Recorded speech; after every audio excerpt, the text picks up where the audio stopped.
Hey, welcome to LongShotsTV. I'm your host, Tony TheRhino, and alongside me once again is Donnie, RightSide. Welcome in, Donnie. How you doing tonight, brother?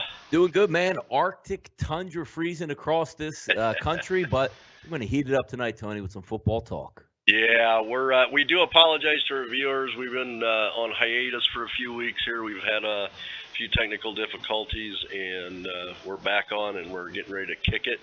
College football bowl season. What could be better, Donnie?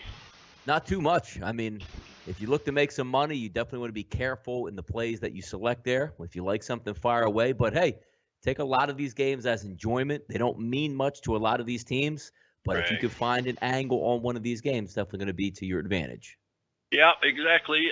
We were talking earlier about running down a few of these bowl games, just kind of touching base on it. If you guys do have any questions, please feel free to jump in on the chat, ask a question about a particular bowl game, whatever that might be. If you're looking at something that, your team maybe, and you need a few answers, we'll be glad to answer those questions if we can. All right, Donnie, tomorrow we've got, 5 bowl games, starting at 2 o'clock and then all the way up to finishing at 9 o'clock, Southern Mississippi at University of Lafayette. I do have 2 picks on these games, sides and totals. But, Donnie, I understand you don't have any wagers on these games tomorrow. No, I probably won't have. I have 2 games selected in the next coming week that we did fire on premium action. I mean, as the day goes on, depending on some things change, maybe some weather conditions or maybe some late injury info, we'll probably look into one of these games. But I have some good leans on these that I'm thinking right now. So be more than happy to go over these games and see if we can pick the listeners out something that they can win some money on. Awesome. Well, let's do it. Jump right in. Which game do you want to talk about first? Start right at the beginning there. UTSA, New Mexico, I think is a decent one to start out. 2 o'clock is going to get the bowl season technically ticked off there. New Mexico, one of the teams I've bet for and against quite a bit this year. Really good football team running the ball. Looks like there's going to be some win conditions there, but also an ulterior motive here. New Mexico is the home team in this game, and they're playing on their home field. So it's going to be a definitely added advantage. The one thing that you don't want to look past is UTSA is a really good football team in their own right, but they're going to be really excited to be in a bowl game here. 7.5 seems about that correct number to be on. I think they're asking you to put your money on Texas San Antonio in this one. I would lean more towards New Mexico since they are the home team. They're going to be getting back their leading rusher for the football game. I lean towards New Mexico in this one, Tony. Any thoughts there? Yeah, I do too. And let me give you just a couple of I've been researching a few of the guys that do this. Micah Roberts is a former Vegas bookmaker, and he actually likes this total at 7.5 even. Was saying that, New Mexico's, all season, the Roadrunners are going to have some trouble defending it like everyone else. Lobos were number 1 in the nation at 360 yards per game on the ground, and they're playing a home field, like you said. So there's an advantage there. Also, Emory Hunt likes New Mexico as well. So, guys, there's a good game to start with if all predictions are right. But again, keep in mind this is bowl games. New Mexico should be the play. Yeah, I mean, I would lean towards that way. Home team, send everybody out on a bang, and they've only been getting better, New Mexico, as the season's going on. They've had some nice wins under their belt already. Blew out Wyoming in a game where it was questionable how Wyoming was going to show up in that one anyway, just because of the fact they already had the Mountain West Championship wrapped up heading off to the championship game. But they have had some nice games early in the season, especially with a nice neutral field win over Air Force. So they have stepped up to their competition, got beat up a little bit by Boise State, which most teams have. But as the season has progressed outside of the Colorado State game, which Colorado State is playing some really good football at this time, they're a pretty good football team. Yeah, absolutely. All right, well, let's jump over to Houston and San Diego State. I know a lot of people, including you down here, are really interested in this game. I think it should be a really good game. I think it's going to be a tight game. If I had to take a side in this one, I'd probably take San Diego State plus the points. I just think that this is a situation where, that it's just, like I said, it's going to be a tight game. So I look for San Diego State to cover that. I do think Houston wins the game, but no more than a field goal. Yeah, San Diego State's going to be real excited to be in this football game.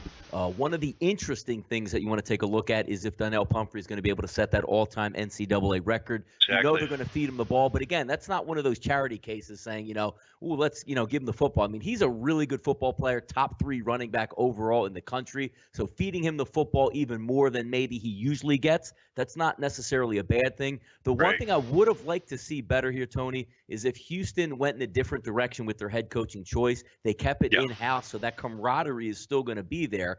And they have a very good defense, as you've seen throughout the season. They played very well and locked up a very good Louisville team at home. They had their struggles in a couple games this year with Navy, but in this overall game, Houston, there's no question about the talent is there. Ed Oliver, the all-American freshman on the D-line. They shut down some pretty good running backs here. Motivation may be a factor, but since they kept Applewhite in-house, and I do agree with the movement in the line with Houston opening up around a 3-point favorite, now up to 4.5. To me, myself, I would lean Houston here just because I think overall more talented, and there's going to be a little bit more of a camaraderie. You're not going to be, head coach is out of town, so, we're just going to do whatever we want to do. It doesn't matter anyway. It's an interesting game, but I will sit back and enjoy that one because it's 2 football games and probably the best bowl game of the day tomorrow, no question about it.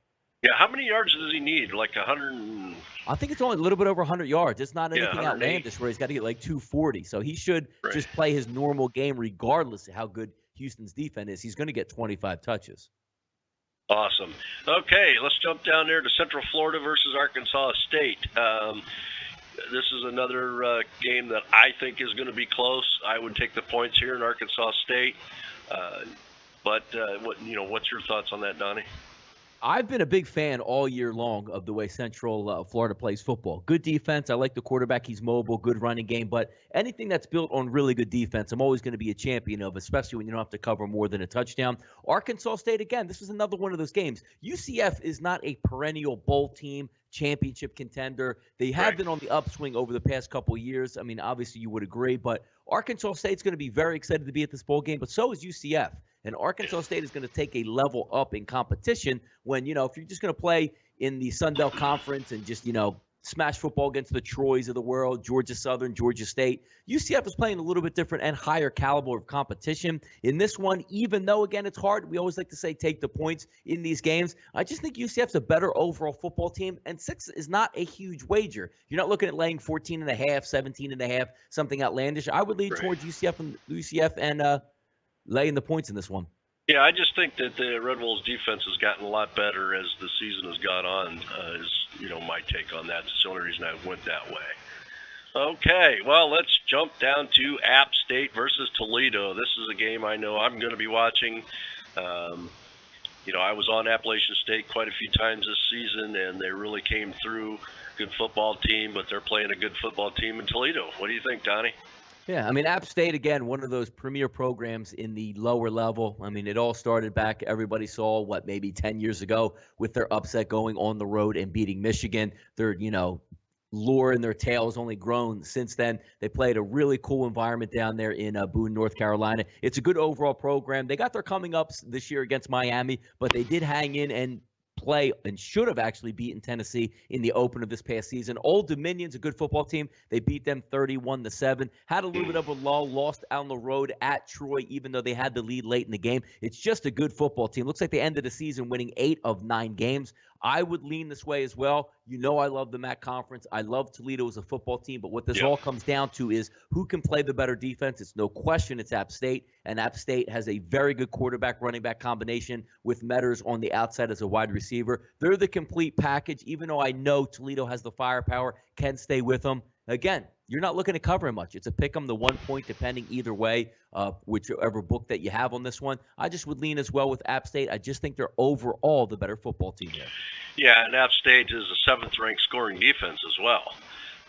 But then again, Logan Woodside's no slouch. He's led the nation with 43 touchdown passes, so should be an explosive game, I think. But I think the edge has to go to App State. I agree, Donnie. Yeah, and motivation on both sides is a factor here. Of course, the MAC team's going to be excited to be there. But again, App State, we're not looking at Miami, Florida going to, the MicronPC.com Bowl, Boise, with 2-degree weather. Like, these kids are genuinely excited, like a Super Bowl environment for both of them. Right. I agree. Okay, well, let's jump over to Southern Mississippi at University of Lafayette. This is a game that I have a side and a total on. I think this is a very solid game for bettors if you're looking at it and looking into the numbers. Donnie, though, I'd be interested in hearing what your take is. A little bit tricky. I mean, earlier in the week, the line opens up with Southern Miss favored by about 3.5 for when bowl season actually made their picks. A day or two later, it did open up that way. And I do agree with the line movement going up, but it's kind of tricky where it's getting, in that dicey range. Because, again, Southern Miss, UL Lafayette, E.J. McGuire, who's been with Lafayette for 4 years and been their bell cow. It's his last game. It's going to be a send-off. They're going to give him the rock over and over again. They run a read option style offense, which can give Southern Miss a little bit of fits. I think Southern Miss overall is the better football team now that their quarterback, Nick Mullins, is back and healthy. Played very well in the last game versus Louisiana Tech in a blowout win over them. They struggled in the games previous, those three, because they were starting a redshirt freshman who just wasn't ready to, answer the bell and go out and play good football games. I think Southern Miss is going to win this football game. But the fact that it's from 3.5 all the way up to 6.5 and maybe even 7, if you see it out there on 5 dimes, that may skew the opinion a bit. But I do think the stronger side is Southern Miss here, so I would lean towards laying the points there in this one. Right. Southern Miss lost 5 of its past 7, enters on a 1-7 against the spread skid. So something to take into consideration. I will give you guys a little bit of a lean on one of the picks that I had on this, just as a tidbit. You can take it or leave it. I am projecting 70 points in this game. All right. Yeah, all right. Let's see. Then Monday night, Monday afternoon, actually, got Central Michigan at Tulsa. Again, another game that I'm going to be watching real close, being a homie in Michigan here. I do not have a pick on this game, but Donnie, be interested to hear what you have to say about it. Cooper Rush, great quarterback, as we've seen all year and throughout his career in the MAC. They just don't have enough to what Tulsa can bring to the table. The one thing that you struggle with in the MAC, these kids are going to give it all. They're well-coached football teams, and most of the time on offense, they have very good offenses, which Central Michigan does. Getting a couple running backs back into the equation for this bowl game that are completely healthy, have a couple good wideouts here. I would lean more towards the total, even though it sounds high at 70. Tulsa's going to run 100 miles an hour. And again, in a bowl game, the one thing you want to look at totals is if the game is one of these type of games. And what I mean by that is not a Final Four game, not a BCS style like Orange Bowl or a Rose Bowl where it's a little bit more prestigious, and as a coach and as a team and as an environment, you actually want to win the football game and play it like it really means something. Look at these games on like a Monday afternoon as it is with Tulsa, Central Michigan. Do you think they're going to be running the punt the football 4th and 2? Do you think they're not going to run fake, field goals, fake punts in this one? These are the games that you want to zero in on and take the overs because the pressure's off of both teams. They also just say, roll the helmets out there. Let's go have some fun. And again, what does it matter if it's 4th and 2 at midfield and you go for it and don't get it? There's no repercussions here. Have some fun, lay it out there. Tulsa's the perfect team to exploit a Central Michigan team that's not great on defense. And Central Michigan has a quarterback good enough to put up 28 to 31 points in this one. Lean towards the over in this one.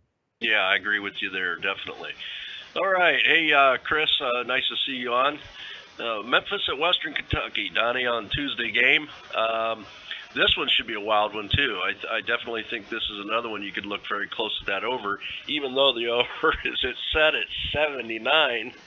Do you think they can break that total? I think they can break that. I mean, look at Western Kentucky and the way they play football games all year long. Just look at the last, 5 games. They put up 52, 49, 45, 60, and 58 just by themselves. And you say, Memphis will show this or show resistance. Memphis is Western Michigan in the mirror. They're going to go up-tempo. They have great athletes. There's no reason, again, in a bowl game, nobody is punting in this football game. If it's 4th and 2 on your own 35, you might as well go for it because what's 40 yards going to do? That's 2 plays between both of these football teams. Take the over in this one as well.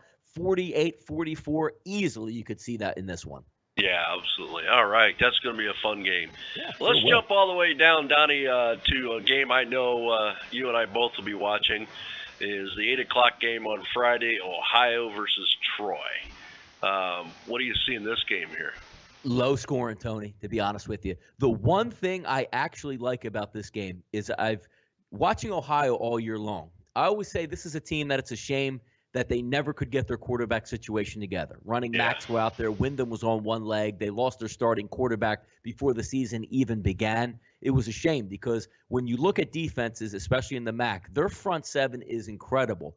3 playmaking linebackers, 4 front line guys that can get after the quarterback. They do struggle on the back end against passing, but that's not what Troy's going to look to exploit. Troy is a very well-balanced team. Can they pass the ball? Yes, but they're built on the run. It's the one thing that Ohio can stop. Now, also, finally, Solich is going to wake up out of his casket and let Wyndham start the football game and actually have an offense that can be productive and move the football. When you saw Wyndham get in the game versus Western Michigan, they actually had a chance. They let the Maxwell kid play the first 3 drives, had a punt and 2 turnovers. So I believe you should lean to the points in this one. Ohio's going to be in a favorable situation with a better quarterback here going into the game than they normally have had all year now that Wyndham's healthy. Just take the points in this one. Yeah, I've always liked Ohio. I think they're a great team. They show a lot of grit, a lot of heart, and they always come to play. So that's why I love watching them so much. Okay, Donnie, let's kind of jump off the games here just a minute, and let's just talk about the overall bowl picture. Why is college football bowl betting so tough for handicappers and just the general bettors? The reason it is because the kids have a long time off. What that does is coaches are going to be moving around, as you've already seen multiple head coaching changes, D coordinators, offensive coordinators leaving. You also see with like the Minnesota scandal, players get suspended out of nowhere, and a lot of the times this is all still kept under wraps. Obviously, you're hearing about the Minnesota one because it's lingered all year and finally, came to a firehead this weekend with 10 players getting suspended. These kids have been suspended on and off all year long, but, sometimes you'll see, he's not going to play the first quarter because he did something stupid or he didn't go to class or, he didn't pass his midterm the way we would like it. It's hard because motivation is always the factor. You're taking a small conference team playing a larger conference team. You're taking 2 small conference teams just happy to be there. You're taking one larger conference team who's like, why are we playing Northwest Directional State? We should have gotten a bigger bowl game. Motivation is the hardest thing to cap, not only in college football, Tony, but in sports general and alike. Right. I absolutely agree with you. I just never liked the time off in between. I know it takes time to put this stuff together and rankings, and you got to allow the teams, time to practice and prepare for the team in the big game that they're going up against. But, I think that time off just, it takes people out of it takes teams out of their groove when they're really clicking, and then you just don't know what's going to happen. Yeah, I mean, just look at some of the games like Maryland and Boston College. Are both those teams like foaming at the mouth to play each other? Vanderbilt, NC State, Army, North Texas. I mean, if they're games that, of course, the kids want to play hard, but it's not like you wake up and it's like, all right, USC is playing Penn State. Both of these teams are going to show up on the field. That's why it's so hard to bet these games. Eastern Michigan, Old Dominion, they're playing in the Bahamas. Whose mind is right and whose mind is where? Right, absolutely. All right, well, we'd be remiss if we didn't at least touch base on the Final Four. We've got, of course, Ohio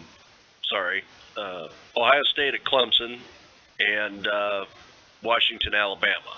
I think these are going to be some really great games this year.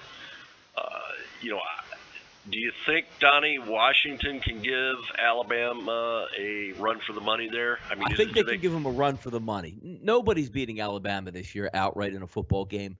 The reason I really like Washington is a very good defense with an extremely good secondary. That can give Alabama problems. Right. The one thing I love about Washington versus Alabama, you can't beat Alabama's defense. But if you draw up a game plan with Chris Peterson and you have a quarterback, running game, wide receivers, and offensive line like Washington does, you're always going to be in the football game. When you watch when you watch Alabama in the SEC, it's the same story every week. Offenses like that are from the Stone Age, like LSU, and Florida, you can't go up against Alabama and just say, well, let's hope we make a play here or there. That's when you get blown out. If you have an offensive scheme with an accurate quarterback that gets the ball out on his 3-step drop, 5-step drop right on time, like Washington does with Browning, they're going to be a good football team and they're going to hang around. Do I think Alabama's going to beat them 51-10? No, but I don't see, 21-20 nail biter in this one. So, I mean, if you're looking Right. at the points over 2 touchdowns, Peterson's a good coach. You've seen him in the past, Tony, when he brought his Boise State teams against teams like Oklahoma. He Yeah. gets lesser talent to play better than anybody in the country. They'll be in this one. Yeah, definitely a good coach. The spread's at 14.5 right now. Boy, if just, looking ahead, I think if I was going to jump on a game real quick, that 14.5 is pretty enticing, don't you think, Donnie? It is pretty enticing. And again, it's down from 16.5. So what you're hoping for if you're a Washington bettor is that, most people, most square public, they open up the paper, so to speak, on the day of the game and say, oh, man, I'm going to take this team. So you might get some movement back, but it is a big number to look at. I think that number is going to probably finish up somewhere around that 15 range. I think the really cherry number of 16.5 is going to be gone from here on out, but you never know. I don't see that number. If that number slips under 14, then you're going to have to reevaluate the situation altogether. But I think Washington can play with them within 2 touchdowns. Well, Chris says Ohio State beats Alabama with third-string quarterback. I don't see why Washington would struggle. So that's a good point, Chris. And then we have, of course, the Ohio State-Clemson game. Now, this is one of the games. Donnie and I have talked a little bit about this, and we tend to disagree on this game slightly. And I think, personally, if I had to predict a score right here, I say Ohio State 30, Clemson 23. What do you say, Donnie? I like where your head's at in that situation, because both of these teams, both of these coaching staffs, both of these quarterbacks, there's no deer in the headlight in this one. They've been there, done that. They've been in the big games. And I just think that Clemson has a little bit more overall firepower than Ohio State. But it's very hard to give Urban Meyer a full 30 days and say, come up with a game plan that, you can come beat him with. I mean, him and Nick Saban, when you give them more than 2 weeks, it's really an unfair advantage. I just think that Deshaun Watson's going to show up really big in this game. You have some big-time wideouts for Clemson. Both teams have a good defense. I think Clemson myself is going to win this one in a close one in that 28-27, 31-30 type range. So if I'm going to get 3, I'm going to buy that game to 3.5, or some of the outlets out there are showing 3.5 right now. I think the 3.5 is a smart play there, because when it all boils down to the end, I think it's going to be a coin flip game. So I'll just lean towards taking the points here. Right. So we're either looking at Ohio State, Alabama, or Clemson, Alabama for a national title game. It'll be fun, regardless of, Alabama will be there, but those other 2 teams, any one of those 2 teams there, that's a very good final game. So I'm happy about that. Yeah, Lance says, I can't wait for the Bulls to start. We're right there with you, Lance. Man, it's going already. Yeah, it's going to be great. So we kick it off tomorrow, guys. It's going to be a lot of fun. Just a couple announcements real quick. You can get to Donnie and pick his brain on the bowl games. You can get to him at DonnieRightSide.com and RightSideValuePlays.com, or you can see him at TrendBetters. You can also get my plays at TrendBetting.com. Look for TheRhino. You can message me on Twitter at Tony TheRhino1, or on Facebook, Tony TheRhino. Little announcement that we have. The tech team at Trend Betting has been diligently working for quite a few months on a new sports app for trend betting. You guys are going to, I've seen the app, you're going to love it. It's going to help you with getting up-to-date lines and scores, information. You'll be able to watch LongShotsTV right on your phone. A lot of good things that are in this app, and we will be rolling out a beta testing phase on December 22nd with that app. If you are interested in doing that, please get a hold of myself on Facebook at Tony TheRhino. I need some information from you in order to be a beta tester. And then hopefully sometime around during the new year, we'll roll the app out, and hopefully it'll be a great tool for you guys to use. So we're trying to put things together to help you guys pick your games, get lines, get all the information that you need so that we can help you guys be winning bettors. Right, Donnie? Absolutely. That's what it's all about. Put money in your pocket. That's right. All right, guys, we won't have any college football play this week since the bowl games are going. Yeah, okay, sorry, we just got a message in there, Donnie. He's the worst. What's up, Tony? Billy Parlay in the building. Bulls, Bulls, Bulls. Right there with you, Billy. All right. Glad you guys could join us tonight. We always have a lot of fun on Long Shots TV, and it's just going to get better. We've got a lot of new things coming up this new year. Can't tell you what they are, but trust me, it's going to be great. So, all right. This is Tony TheRhino for Long Shots TV and Donnie RightSide for Long Shots TV. Get with us, guys, because you don't want to miss these bowl game picks, because they're going to put money in your pocket. See us over at trendbetting.com. Thanks a lot to Lucky Lance Williams and folks over at Trend Betting and the marketing team there. Look forward to seeing you next week. And remember to take a shot with Long Shots, because we are the game. Even get to